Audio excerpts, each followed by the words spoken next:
Reka mbasuze kandi mbifurize kugubwa neza aho muherereye hose. Ngiye kuba mbagezaho amakuru mashya nk'ibisanzwe. Ngiye kubabwira ko Perezida Kagame na Emmanuel bahamagaranye bakaganira ku kibazo cya Kongo. Ibiro by'umukuru w'igihugu cy'u Rwanda byatangaje ko yagiranye ibiganiro n'umukuru w'igihugu w'Ubufaransa kuri telefone baganira ku ngingo zitandukanye zirimo n'ibirebana n'umutekano mu burasirazuba bwa Repubulika Iharanira Demokarasi ya Kongo. Biragoye ko kuri umuyobozi w'u Rwanda cyangwa Repubulika Iharanira Demokarasi ya Kongo bagira undi muyobozi bagirana ibiganiro bakabisoza batagarutse ku kibazo cy'umutekano hagati y'ibyo bihugu byombi. Ni ikibazo gikomoka ku ntambara iri mu burasirazuba bwa Repubulika Iharanira Demokarasi ya Kongo aho ingabo z'icyo gihugu zihanganye n'umutwe wa M23, ariko Repubulika Iharanira Demokarasi ya Kongo bakemeza ko uwo mutwe utabaho ahubwo ko bahanganye n'igihugu cy'u Rwanda. U Rwanda ku rundi ruhande rwo rukomeza kwamagana ibyo birego, rukemeza ko leta ya Repubulika Iharanira Demokarasi ya Kongo ikwiye kwita ku bibazo by'imbere mu gihugu cyabo kuko rushimangira ko abagize M23 ari abanyekongo, uretse gusa kuba bavuga ururimi rw'ikinyarwanda bakomora kuba aho bakomoka harahoze ari u Rwanda mbere y'uko imipaka ikatwa n'abakoloni. Nk'uko byatangajwe n'urukuta rwa Twitter rw'ibiro by'umukuru w'u Rwanda, bavuze ko Perezida Kagame na Perezida Emmanuel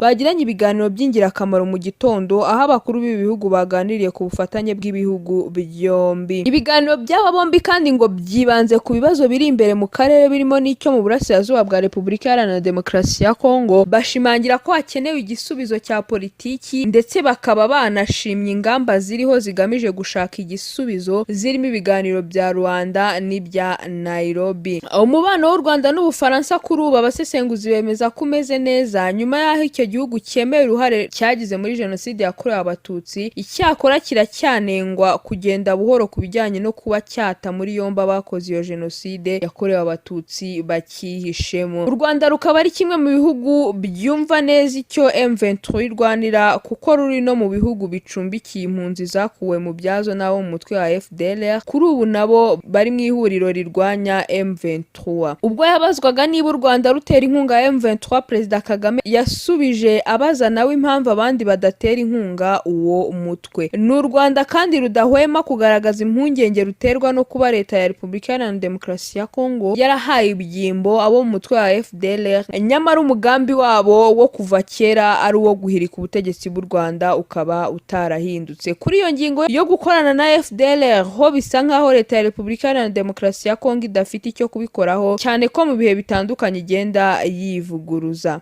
Rimwe yemera ko ari ikintu cy'ingenzi gikwiriye gukorwa ndetse ikanatangaza ko igiye kubikora ku bukurikiye, igatangaza ko iyo FDLR nta kibazo ko ngo yaba yaraciwe intege na gahunda zihuriweho n'u Rwanda na Repubulika Iharanira Demokarasi ya Kongo zigeze gukorwa zo kurwanya uwo mutwe w'iterabwoba. Naho ubwa gatatu birengagije nkana ibyo FDLR ishinjwa byo kubigizwe n'abasize bahekuye u Rwanda muri Jenoside yakorewe Abatutsi, bagatangaza ko abayigize ari Abanyarwanda babahungiyeho ndetse ko bakwiye gufashwa gutaha iwabo. Ibishimangira ko leta ya Repubulika Iharanira Demokarasi ya Kongo idafite umurongo ku kibazo cya FDLR ishinjwa kubikorana nayo. Reka dukomereza aya makuru yacu hano n'ubundi mu Rwanda, aho ngiye kubabwira ko RCS yavuze ko abakozi bayo bakurikiranweho imyitwarire mibi. Urwego rw'u Rwanda rushinzwe igorora ni RCS rwemeje ko hari abakozi barwo bari gukurikiranwa bazira imyitwarire mibi. Icyakora ruhakana amakuru avuga ko hari ababa bari kwigaragambya biyicisha inzara.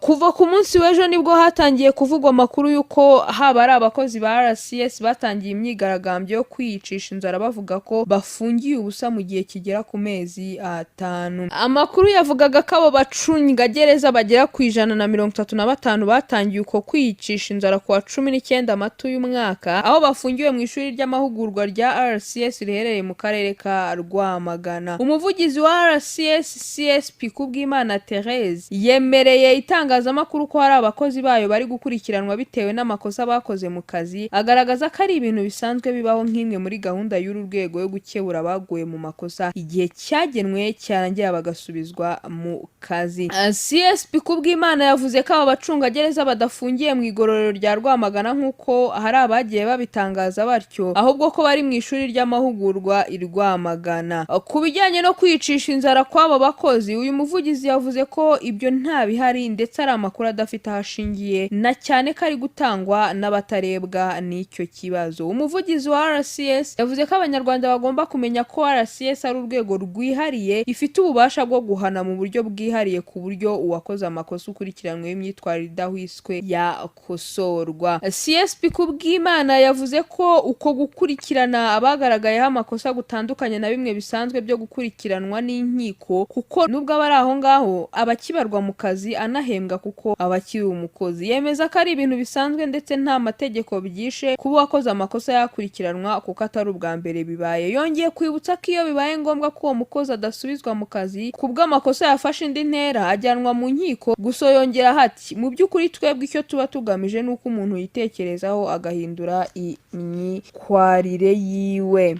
Njye ndi Jocelyn Uwizeyimana, mbibutsa gukora like, subscribe, share na comment kugira ngo mukomeze mukurikirana amakuru ndetse n'ibiganiro tugenda tubagezaho.